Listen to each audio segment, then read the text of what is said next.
Es un placer nuevamente verles en esta tarde. Vamos a comenzar ahora con palabra de oración. Padre Santo, te damos gracias por tu gran amor, gracias por esta tarde que nos dices de descanso. Ahora te pedimos, Señor, que bendigas esta hora que tenemos nuevamente para alabar tu nombre y para escudriñar tu palabra. Te pido, Señor, que uses cada parte de este servicio para tu honra y para tu gloria. En el nombre de Jesús lo pedimos. Amén. Pueden sentarse. Muy bien, y el siguiente himno es el número 44.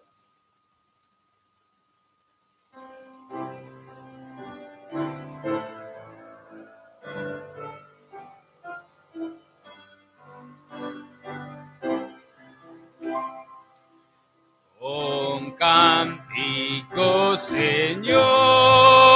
mi corazón y voz te adoran con fervor, oh Trino Santo Dios. En tu mansión yo te veré y paz eterna gozaré. Tu mano paternal trazó mi senda aquí. Mis pasos cada cual velados son por ti.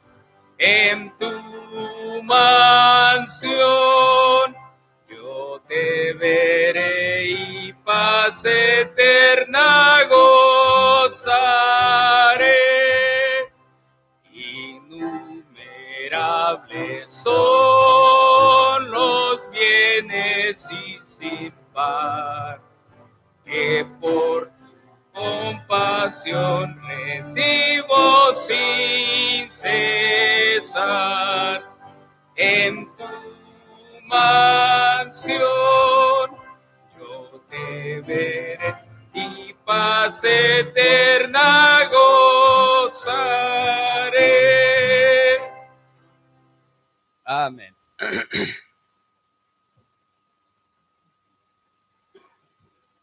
Nuevamente, buenas noches, hermanos. Espero que pasaron muy bonita tarde. Disfrutaron, quizás sea descanso o otra cosa.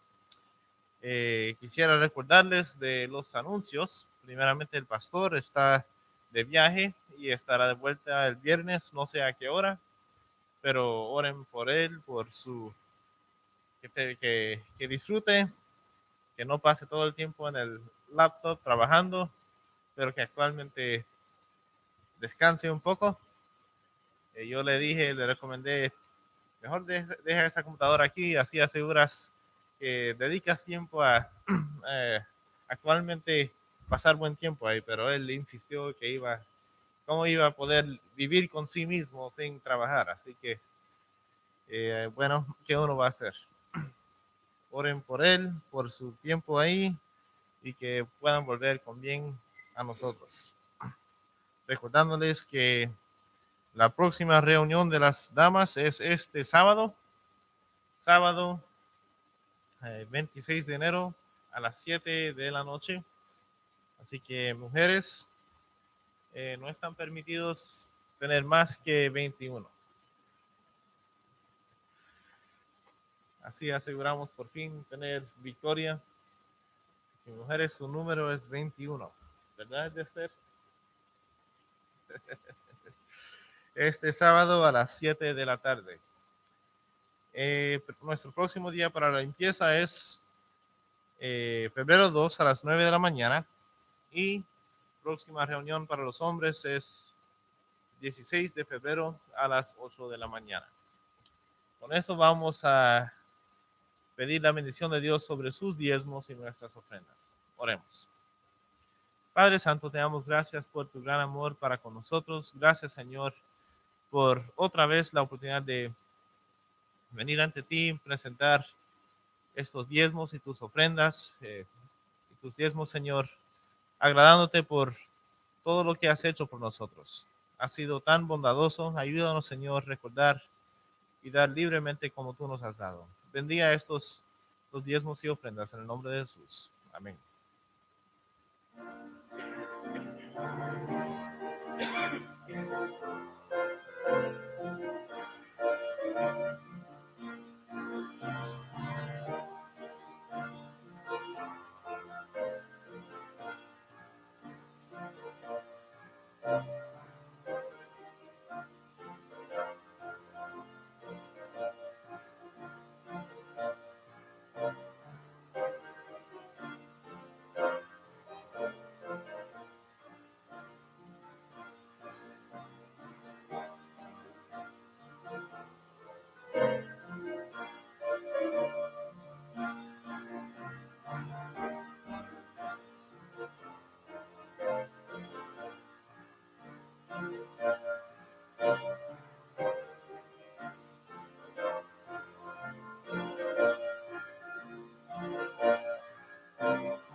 Amén. Vamos a ponernos de pie y vamos a cantar el himno número 100. No sé qué me pasa, que me está molestando la garganta un poco.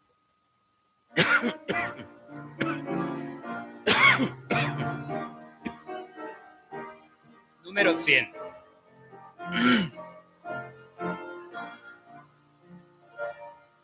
En el monte Calvario se dio una cruz, emblema de afrenta y dolor. Y yo quiero esa cruz donde murió mi Jesús por salvar al más vil pecador. Oh, yo siempre amaré esa cruz. En sus triunfos mi gloria será. Y algún día, en vez de una cruz, mi corona Jesús me dará. Aunque el mundo desprecie la cruz de Jesús, para mí tiene suma atracción, porque en ella llevó el Cordero de Dios mi pecado y mi condenación.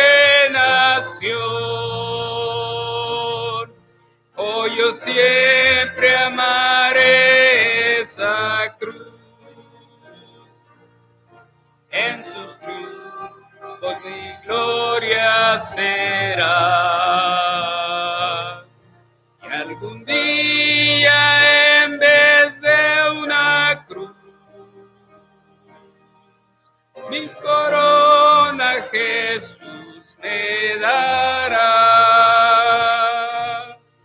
En la cruz do su sangre Jesús derramó, hermosura contemplo en visión. Pues en ella el Cordero inmolado murió, para darme pureza y perdón. Oh, yo siempre amaré esa cruz. En sus triunfos mi gloria será. Y algún día, en vez de una cruz, mi corona Jesús me dará. Amén. Muchas gracias a la orquesta. Muchas gracias a la que me trajo café. Así aseguro no dormirme durante la prédica. Sería un poco triste, ¿verdad? Si el que predica se duerme. No creo que no había temor de eso. A mí me cuesta dormirme muchas veces y nunca ha pasado mientras estaba hablando o predicando algo por el estilo. Pero muchas gracias. En esta noche vamos a continuar con el estudio de la eclesiología. Estábamos viendo la semana pasada, voy a asegurar que esto se quedó prendido. Sí. Estábamos viendo nombres que la Biblia da para la iglesia. Esto nos ayuda a ver qué Dios dice de la iglesia, cómo debemos nosotros ser y realmente ver el nombre que Dios le pone a la iglesia. Describe mucho, como dijimos la semana pasada, nombres en la Biblia tenían mucho que ver con el carácter de uno o cómo era percibido. Como dijimos de Job, Job era pues odiado de Satanás y su nombre Job significa odiado. Y no era que sus padres le odiaron, pero había mucha gente que le odiaba, no solo Satanás, pero todos los que odiaban la justicia, odiaban los que viven por Dios, pues odiaban a Job. Y nombres en la Biblia tienen mucho significado. Y cuando vemos los nombres que Dios da a la iglesia, nos ayuda a ver cómo nosotros debemos conducirnos. Así que esta noche vamos a comenzar en Primera de Pedro, capítulo 5, versículo 2. Vamos a terminar esta parte del estudio esta noche y entrar en otra parte, viendo primeramente algunos últimos nombres que no vimos todavía. Primera de Pedro 5, versículo 2. Dice la palabra de Dios: apacentad la grey de Dios que está entre vosotros, cuidando de ella, no por fuerza, sino voluntariamente, no por ganancia deshonesta, sino con ánimo pronto. La grey de Dios, otro nombre para la iglesia. Vamos a comenzar con palabra de oración. Padre Santo, te damos gracias por tu gran amor. Gracias por mandar a tu Hijo Cristo morir en nuestro lugar. Gracias, Señor, porque tú nos pusiste aquí en esta iglesia. Ayúdanos, Señor, a entender qué es lo que tú tienes para nosotros, qué debemos estar haciendo. Y te pido, Señor, que esta hora sea de beneficio para cada uno. En el nombre de Jesús. Amén. Apacentad la grey de Dios. Es el mandato que se le dice a los ancianos, a los pastores, obispos, los tres nombres para el pastor. Y apacentar a la grey. La Biblia llama a la iglesia la grey de Dios, el rebaño de Dios. Nos compara como ovejas. Es algo que se ve desde el Antiguo Testamento, desde Salmo 23, cuando Dios dice que habla de apacentar y cuidar a la oveja, que le cuida, le lleva a tomar agua, le da el alimento que ocupa, le protege del mal, del lobo. La grey de Dios muestra que dependemos de Dios. Somos una iglesia que depende de Dios. Porque la oveja apartada, el rebaño sin pastor, deja de existir. O cada uno va por su propio camino, uno por uno a ser devorado, el lobo ataca y no hay nadie para proteger a estas ovejas. O no saben dónde encontrar su alimento, dónde encontrar su sustento. El agua más fácil llegar. La oveja que se aleja del pastor encuentra agua, pero quizás agua que es corriente muy rápido. Le lleva, le ahoga. La grey de Dios depende de su pastor. Y no estoy hablando solo del pastor que Dios pone, pero el príncipe de los pastores. Como dice aquí en versículo 4, cuando aparezca el príncipe de los pastores. Dependemos de Dios. Sin Él Estamos sin protección. Sin él, sin el príncipe de los pastores cuidándonos, la grey muere, no sobrevive por falta de alimento, por ataques de lobos, como dice el apóstol Pablo en el libro de Hechos, cuando él estaba apartándose de Éfeso, y llama a todos los líderes y les dice: yo sé que muy pronto entrarán lobos rapaces dentro del rebaño. Dependemos de Dios. Necesitamos estar con Él. Apartados de Él, nada podemos hacer. Como Cristo dijo, apartados de mí, nada podéis hacer. Y es así para la iglesia, sin su pastor. La iglesia necesita el buen pastor. Sin Cristo presente, el rebaño estaría devorado. La grey de Dios, la iglesia, necesita al buen pastor, que es Cristo. Vamos a buscar a Juan capítulo 10. Juan capítulo 10 y versículo 16. Aquí habla del buen pastor. El buen pastor su vida da por las ovejas. Y en Juan 10, 16, él dice: también tengo otras ovejas que no son de este redil. Aquellas también debo traer. Y oirán mi voz, y habrá un rebaño y un pastor. Aquí Cristo está profetizando actualmente de la existencia de la iglesia, que vendría no mucho después. La iglesia iba a ser un rebaño. Él dice: tengo otras ovejas, algunas ovejas Israel, pero otros que no son de este redil, dice, que no son Israel, pero oirán mi voz, habrá un rebaño. O sea, hablando de la iglesia, que tanto judío y gentil estamos dentro de un mismo rebaño, la iglesia, con Cristo como el pastor. Dependemos del buen pastor. Otro nombre, el candelero de oro, en Apocalipsis 1. Apocalipsis 1, versículo 20. La iglesia es candelero de oro.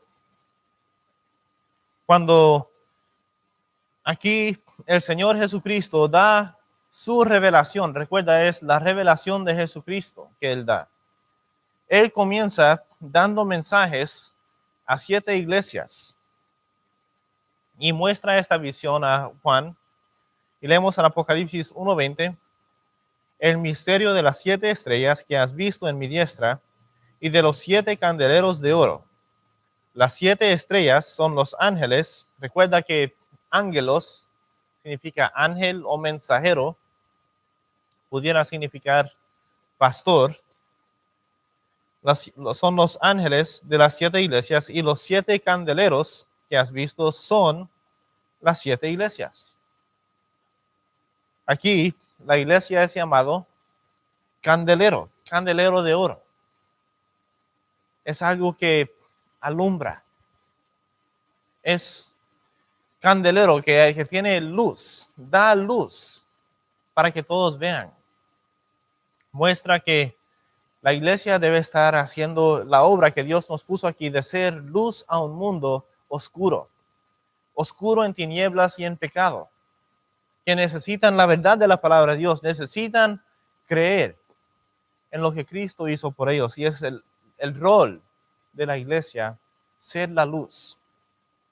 Ellos no van a venir a la luz solo por sí mismos. Se ocupa brillar la luz, alumbrar hasta ellos. O sea, ir a su puerta, tocar la puerta de ellos, decir: aquí tenemos la luz de la palabra de Dios, la luz del mundo. Candelero de oro, es precioso. Es algo que cuesta mucho el oro. Y Cristo lo compró con su propia sangre. Es algo valioso a Dios, la iglesia. Candelero de oro también es llamado la iglesia. Otros 2 nombres encontramos en 1 Corintios 3, 9. estos van a ser los últimos dos cuando estamos viendo los nombres de la iglesia. 1 Corintios 3:9.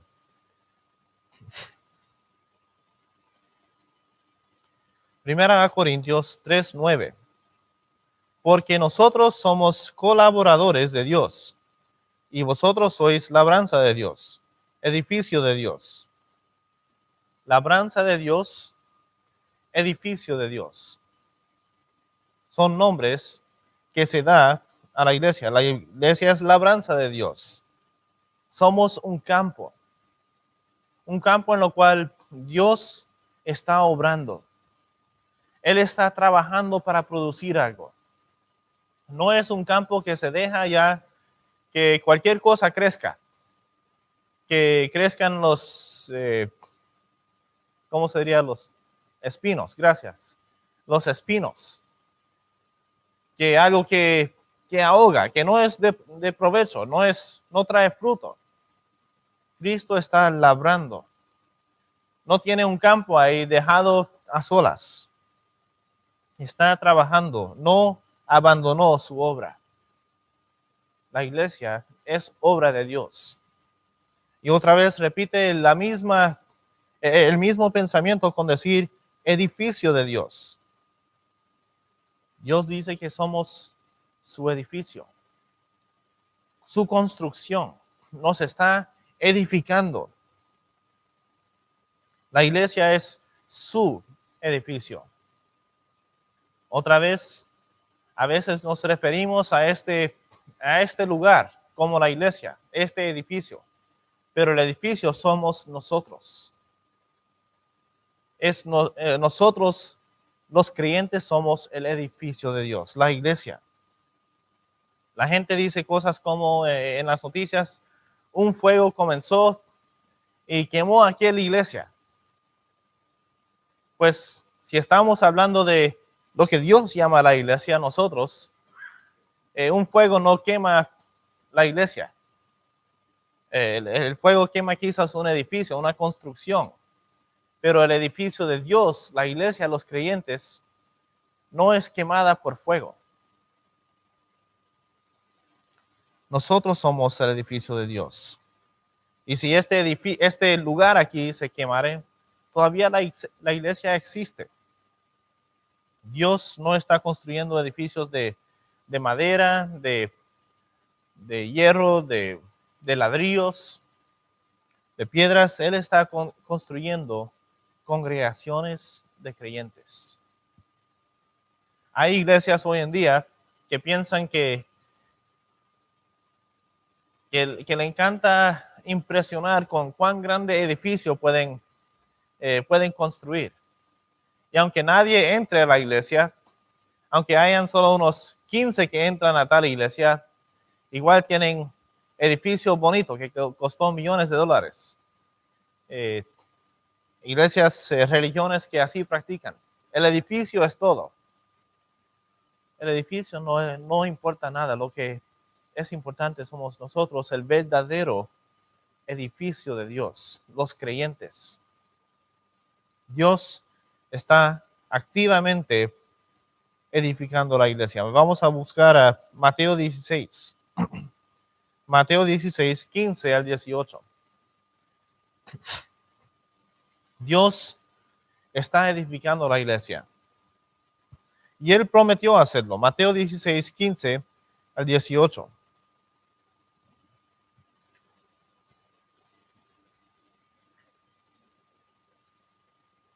Dice la palabra de Dios, Él les dijo, ¿y vosotros? ¿Quién decís que soy yo? Respondiendo Simón, Pedro dijo, tú eres el Cristo, el Hijo del Dios viviente. Entonces le respondió Jesús, bienaventurado eres, Simón, hijo de Jonás, porque no te lo reveló carne ni sangre, sino mi Padre que está en los cielos. Y yo también te digo que tú eres Pedro, y sobre esta roca edificaré mi iglesia, y las puertas del Hades no prevalecerán contra ella. Dice Cristo, sobre esta roca, no la roca Pedro, como dice la Iglesia Católica, sino la verdad de que Cristo es Dios, de que Él es el Cristo, el Hijo del Dios viviente. Y dice, sobre este fundamento, sobre esta roca, edificaré mi iglesia. Es una promesa de Dios. Él la edificará. Él quiere que la iglesia crezca, que vaya adelante. Él prometió. A veces uno ve problemas que vienen, cosas que parecen pausar esa construcción de Dios. Él prometió igual, edificar. Él va a seguir adelante. A veces nosotros estorbamos. Dios quizás tiene que quitar al que estorba. Él va igual a edificar su iglesia. Dios ya puso el fundamento. Es Cristo Jesús. Eso nos dice en 1 Corintios. Cristo es el fundamento. En 1 de Pedro, que no leímos, en capítulo 2, nos dice que nosotros somos edificados como piedras vivas sobre ese fundamento. Cristo es el fundamento, nosotros edificados encima como piedras vivas en la casa espiritual. Él levantará el edificio. Él lo cumplirá, Él lo terminará. Siempre da pena cuando alguien deja algún proyecto de construcción no terminado.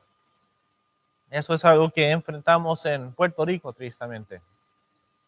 Es un lugar tan fuertemente católico. Y hay todo el mundo en oposición a que existiera una iglesia bautista, y con sus millones de dólares ellos lograron que se pausara la construcción del edificio que estábamos poniendo. Había fundamento, había piso. Yo recuerdo que también trabajé para hacer la zanja, para poder poner los fundamentos. Yo pensaba la gran obra que he hecho todos esos días excavando, y luego tuvimos una máquina que hizo todo el resto en unas horas nomás. Yo pensé, ¿para qué pasé tantos días haciendo eso poquito a poquito, excavando?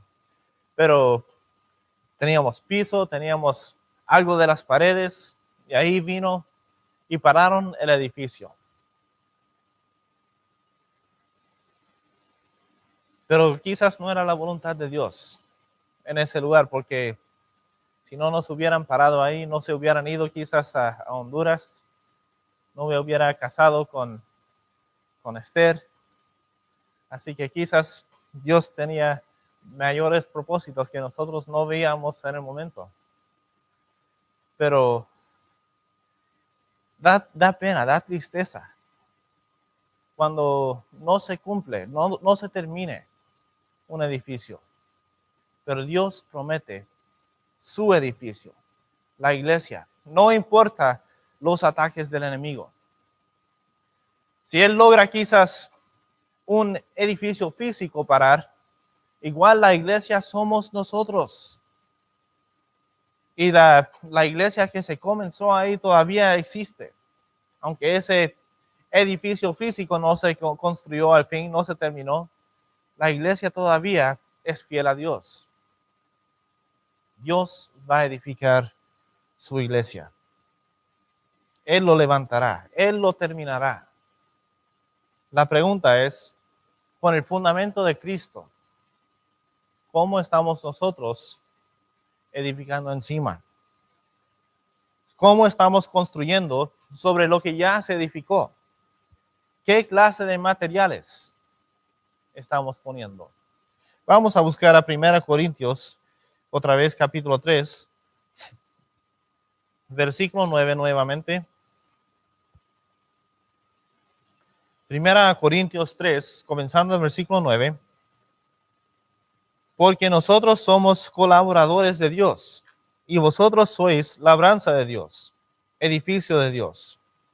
Conforme a la gracia de Dios que me ha sido dada, Yo como perito arquitecto puse el fundamento y otro edifica encima. Pero cada uno mire cómo sobreedifica, porque nadie puede poner otro fundamento que el que está puesto, el cual es Jesucristo. Cristo es el fundamento, no es mis obras, no es Pedro. Cristo es el fundamento. Y si sobre este fundamento alguno edificare oro, plata, piedras preciosas, madera, heno o hojarasca, la obra de cada uno se hará manifiesta, porque el día la declarará, pues por el fuego será revelada, y la obra de cada uno cual sea, el fuego la probará. El fuego va a probar qué tipo de obra. Y uno sabe leyendo los materiales, cuáles de estos sobreviven al fuego.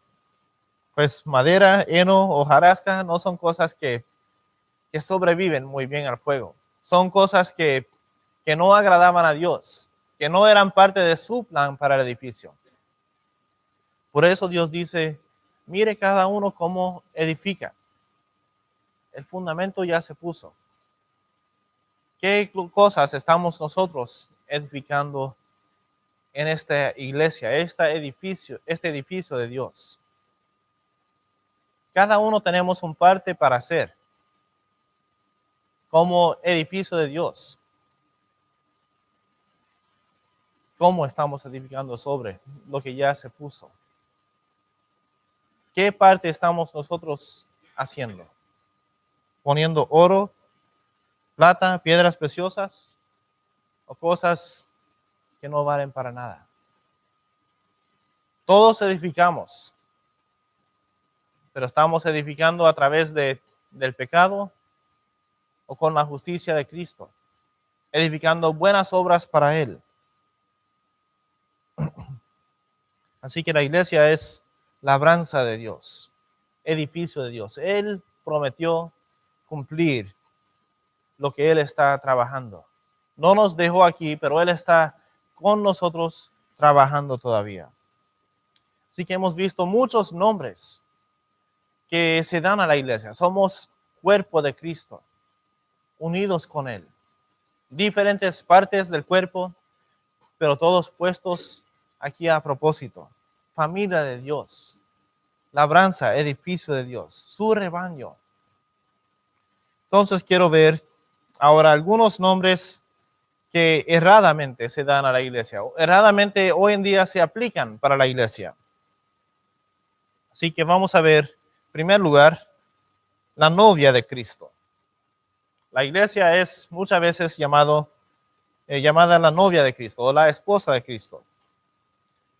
Muchos hoy en día hacen este error y de cierto modo se entiende algo, porque la Biblia sí habla en relación con la iglesia en Efesios 5. Vamos a buscar eso en un momento. Es claro la relación de hablar de la esposa de Cristo. Algo tiene que ver la iglesia. Pero la iglesia no es la esposa de Cristo. Pero es algo que se encuentra en común, tanto en comentarios como en predicaciones y muchas iglesias bautistas. Cuando primero yo escuché esta frase explicada de la Biblia, se me dijo que la iglesia es esposa de Cristo, esposa del Cordero. Me parecía, pues, estoy de acuerdo. Pero lo que yo no entendía que estaban diciendo es que solo la iglesia es. Que únicamente la iglesia y nadie más es la esposa de Cristo. Eso es un error. Vamos a buscar a Efesios 5, 21 al 33. Efesios 5, 21 al 33. Aquí la Biblia habla de la relación del marido y su esposa, como también Cristo con la iglesia. Comenzamos leyendo en Efesios 5, 21. Someteos unos a otros en el temor de Dios. Las casadas estén sujetas a sus propios maridos como al Señor. Porque el marido es cabeza de la mujer, así como Cristo es cabeza de la iglesia, la cual es su cuerpo, y Él es su Salvador. Otra vez, la iglesia es cuerpo de Cristo. Así que como la iglesia está sujeta a Cristo, así también las casadas lo estén a sus maridos en todo. Maridos, amad a vuestras mujeres, así como Cristo amó a la iglesia y se entregó a sí mismo por ella para santificarla, habiéndola purificado en el lavamiento del agua por la palabra, a fin de presentársela a sí mismo una iglesia gloriosa, que no tuviese mancha, ni arruga, ni cosas semejantes, sino que fuese santa y sin mancha. Así también los maridos deben amar a sus mujeres como a sus mismos cuerpos. El que ama a su mujer, a sí mismo se ama, porque nadie aborreció jamás a su propia carne, sino que la sustenta y la cuida, como también Cristo a la iglesia, porque somos miembros de su cuerpo, de su carne y de sus huesos. Por esto dejará el hombre a su padre y a su madre, y se unirá a su mujer, y los dos serán una sola carne. Grande es este misterio, mas yo digo esto respecto de Cristo y de la iglesia. Por lo demás, cada uno de vosotros ame también a su mujer como a sí mismo, y la mujer respete a su marido. Ahora, este pasaje es muy claro que está comparando el amor que Cristo tuvo por la iglesia. Y la palabra usada aquí es eclesia. La palabra que en el griego quiere decir iglesia. Y la iglesia definitivamente tiene algo que ver con la esposa de Cristo. Porque la iglesia, Cristo se dio por ella misma, por ella. También los hombres deben darse por sus esposas. Está comparando las dos cosas. El esposo se sacrifica, él ama a la esposa. Y dice que nadie jamás aborreció a su propia carne, sino que la sustenta y la cuida.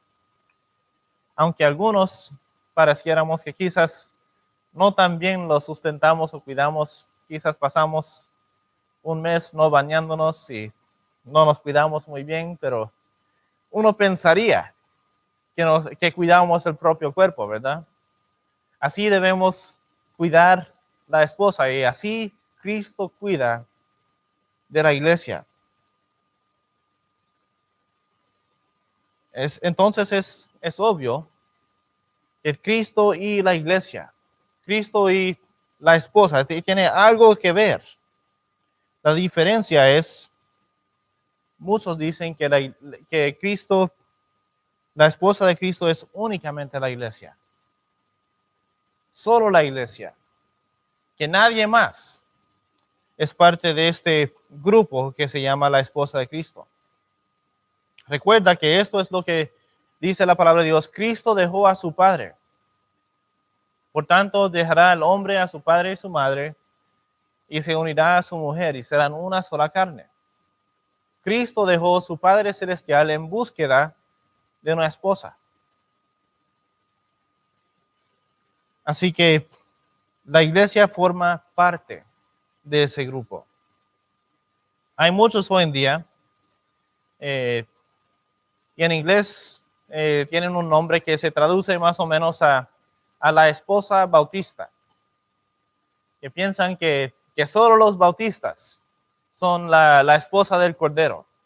Solo los bautistas son los que están aquí figurados como la novia de Cristo. Y cuando se les pregunta, ¿qué del pueblo judío? Pues sí, Dios ama a ellos también, pero ellos van a disfrutar la nueva tierra nomás. Pero los bautistas, la verdadera esposa de Cristo, pues ellos van a tener el cielo. Los judíos tendrán algo, pero no tan bueno y glorioso como la verdadera iglesia, la iglesia de los bautistas. Yo no encuentro versículo en la Biblia que dice eso. Que dice que Dios hace diferencia. Que Dios tiene diferente clase de salvación para uno que para otro. Que Él tiene diferente clase de galardón, digamos, en cuanto al cielo. Que hay diferentes grados de del cielo. Hay un cielo primero, el mejor cielo. No, eso es engaño del diablo. Es engaño que también se encuentra entre los testigos de Jehová. Hace poco estaba hablando con uno de ellos y él rápidamente quiso hablar de, bueno, los 144,000. Esos son los que van al cielo. Yo no creo que voy al cielo, creo que voy a la nueva tierra. Y es un error. La Biblia nunca enseña tal cosa. Dios no hace acepción de personas. Todos son salvos de la misma manera por fe. Todos son prometidos eternidad en el cielo. No importa de dónde venimos, no importa de qué nación, si creemos en Cristo, todos tenemos el cielo por la eternidad. Ahora sí hay diferencia de galardón en cuanto a las obras después de ser salvo. Eso ya hablamos un poco hace poco en 1 Corintios 3, el que edifica oro, plata, piedras preciosas. Hay diferencia de premios que Cristo da. Pero todos tenemos el cielo por delante. No hay diferencia, tratamiento preferencial. Y cuando estos llamados bautistas enseñan tal cosa, es interpretación privada nomás. No es algo que se encuentra en la palabra de Dios. Ahora, entonces, el nombre, la esposa de Cristo, incluye la iglesia, pero no es exclusiva a la iglesia. Vamos a buscar Apocalipsis capítulo 19. Y aquí la Biblia lo hace muy claro. Apocalipsis 19.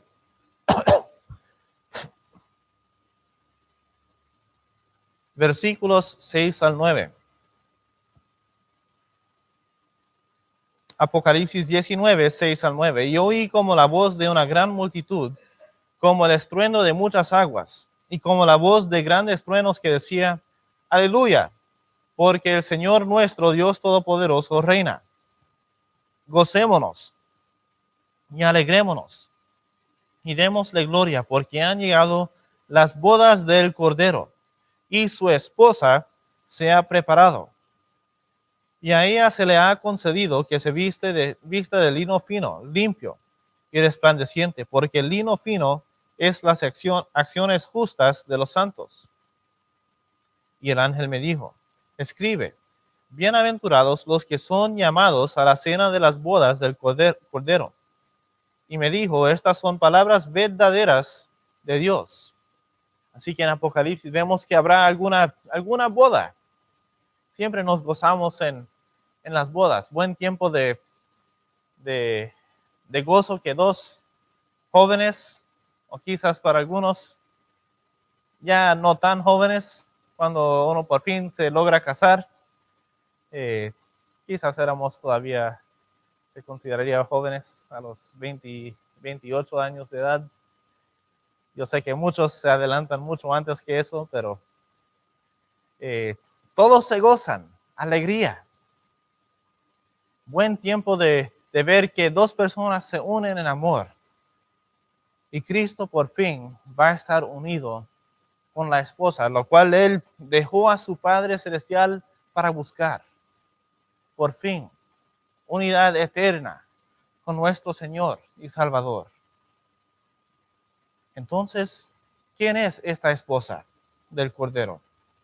Apocalipsis 21 es un poco más claro. Apocalipsis 21, versículo 2 nos dice, y yo, Juan, vi la santa ciudad, la nueva Jerusalén, descender del cielo, de Dios, dispuesta como una esposa ataviada para su marido. Saltando hasta el versículo 9, vino entonces a mí uno de los 7 ángeles que tenían las 7 copas llenas de las 7 plagas postreras, y habló conmigo diciendo, ven acá, yo te mostraré a la desposada, la esposa del Cordero. Y me llevó en el espíritu a un monte grande y alto, y me mostró la gran iglesia bautista, ¿verdad? No, la gran ciudad santa de Jerusalén, que descendía del cielo de Dios, teniendo la gloria de Dios. Y su fulgor era semejante al de una piedra preciosísima, como piedra de jaspe, diáfana como el cristal. La nueva Jerusalén es la esposa de Cristo, la esposa del Cordero, no la iglesia bautista, ni la iglesia católica, ni la iglesia de los testigos de Jehová, ninguna iglesia es la esposa del Cordero, sino todo creyente de cualquier época, de cualquier tiempo. Formamos parte del cuerpo, de la esposa de Cristo. Y el hecho de que dice aquí que es la gran ciudad santa de Jerusalén, y sigue diciendo y hablando de los fundamentos, las puertas que son los apóstoles, las tribus, está enfatizando algo, que la gran mayoría va a ser judíos. La gran mayoría de los que componen la esposa del Cordero son la nación judía. Pero gracias a Dios que también incluye a nosotros, los gentiles. La esposa es preparada para su marido. Tenía que tener la misma santidad, la misma justicia que Cristo. Cristo quiere una esposa santa. Él no se puede unir y ser una sola carne con algo que no es santo. Por eso otra vez, este nombre, la esposa de Cristo, habla de santidad. Uno con sus propias obras, tratando de llegar a ser cristiano, tratando de llegar a ir al cielo, no puede borrar el pecado, no puede jamás lograr santidad. Y Cristo no va a unirse con algo que no es santo. Por eso la salvación es únicamente por la sangre de Cristo, que limpia de todo pecado. Los dos llegan a ser una sola carne.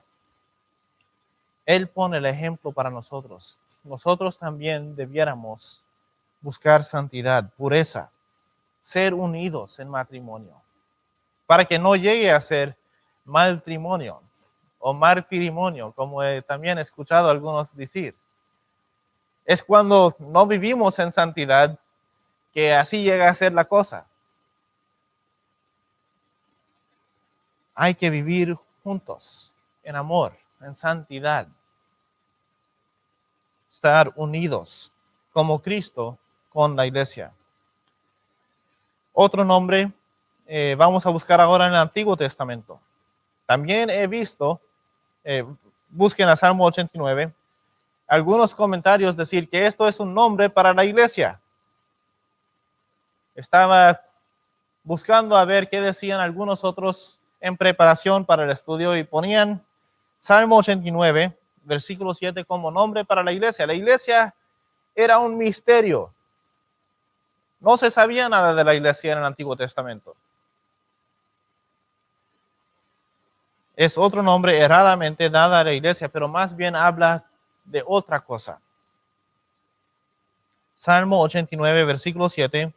Dios temible en la gran congregación de los santos y formidable sobre todos cuantos están alrededor de él. La gran congregación de los santos. Otro nombre, Salmo 101. Salmo 111, perdón. 111, versículo 1. Salmo 111, 1.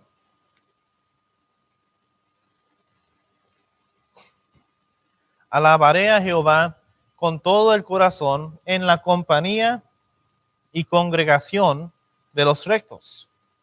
La compañía y congregación de los rectos. Ambos de estos nombres que se encuentran en el Antiguo Testamento se refieren al creyente de cualquier tiempo, sea del día en que se escribió, o sea hoy. Formamos parte de la congregación de los santos, o la compañía y congregación de los rectos. Somos parte de eso. No es la iglesia nomás, pero todo el que ha creído.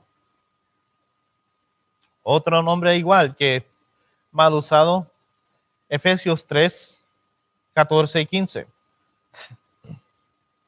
Efesios 3, 14 y 15.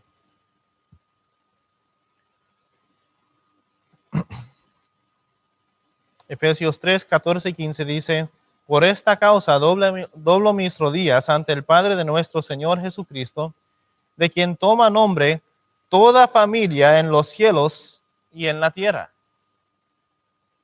Toda la familia en los cielos y en la tierra. Eso es, otra vez, todos que han creído en Cristo. No es que solo la iglesia formamos la familia de Dios. Toda la familia en los cielos y en la tierra. Un último nombre, la congregación de los primogénitos en Hebreos 12.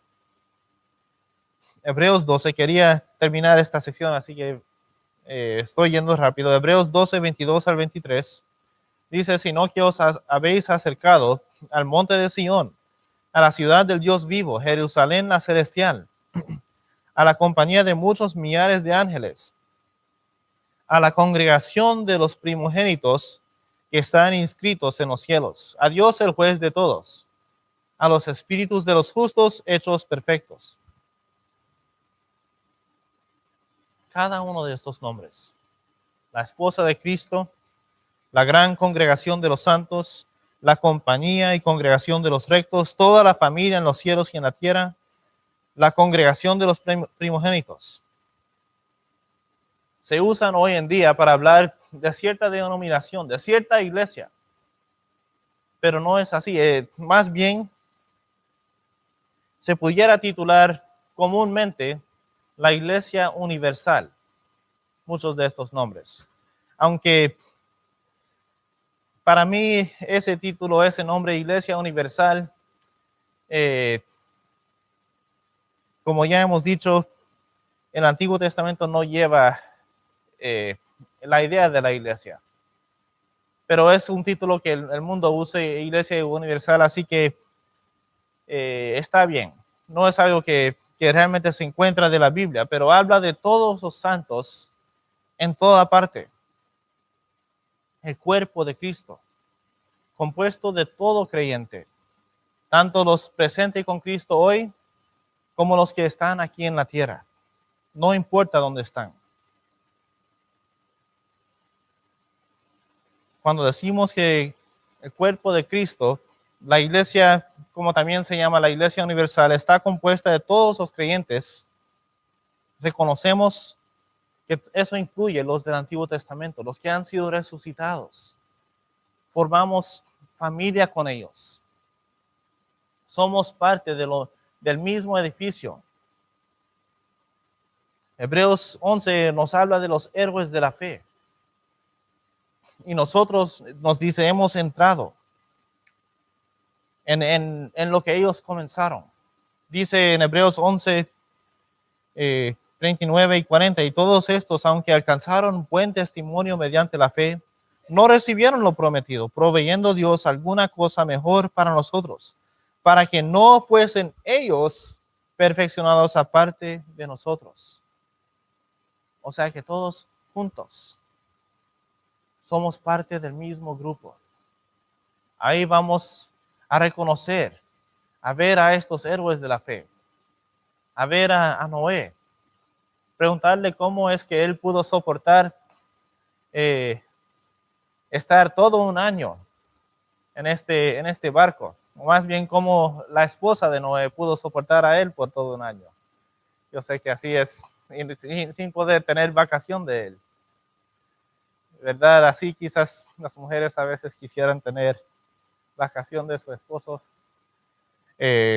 Vamos a poder hablar con Moisés, hablar con Daniel, hablar con David, gente que son héroes, que han dado el ejemplo para nosotros. Son parte de la misma familia, toda la familia de Dios en la tierra y en los cielos. Hemos entrado en esa familia por medio de la fe. son gran nube de testigos. Han dejado el ejemplo por nosotros. ¿Estamos siguiendo el ejemplo? ¿Y qué ejemplo damos nosotros a los que nos siguen también? A los que siguen nuestros pasos. Estamos en la misma compañía ahora con estos que probaron su fidelidad a Dios. ¿Cómo nosotros estamos siguiendo el ejemplo o dejando también ejemplo para los que nos siguen? Vamos a terminar con palabra de oración. Padre Santo, te damos gracias por este tiempo estudiando tu palabra. Te pido, Señor, que nos ayudes a aprender, a ver cómo es que tú quieres que nosotros nos comportemos, a ver que nosotros dependemos de ti, que sin ti nada somos, Señor, que tú quieres que nosotros seamos luz a este mundo perdido. Y te pedimos, Señor, que uses bien tu palabra en cada corazón y vida. En el nombre de Jesús. Amén.